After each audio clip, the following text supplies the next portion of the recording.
patuloy na namamayagpag ang mataas na tiwala ng mga Pilipino sa administrasyon ni Pangulong Ferdinand R. Marcos Jr. Batay yan sa latest survey ng Octo Research. At malaking tulungan nila dito ang ilang mga proyekto ng administrasyon para iangat ang pamumuhay ng mga Pilipino. Si Harley Valbuena sa detalye.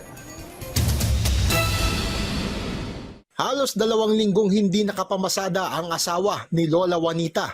Ang dahilan, masamang panahon.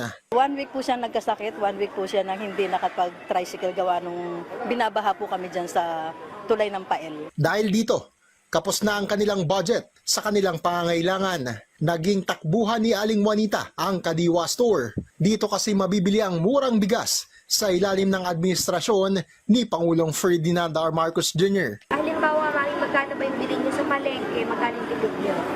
Kunwari, 50 pesos na, di 30 pesos bawat kilo ang matitipid ko. Yung 30 pesos na yung pwede pandagdag sa pangulam. Bukod sa pinalawig na benteng bigas, meron na program ni Pangulong Marcos ngayong taon.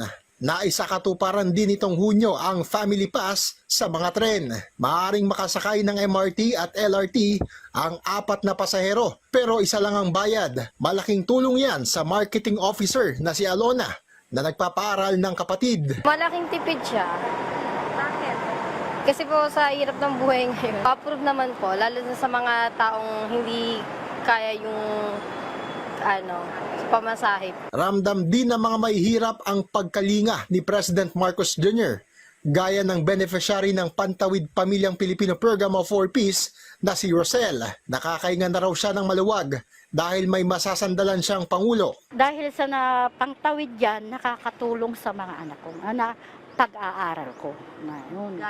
Gaya ng pang-araw-araw nila, baon, pangkain nila sa pang-araw-araw, hindi mo mapababayaan. Okay naman siyang magiging pangulo.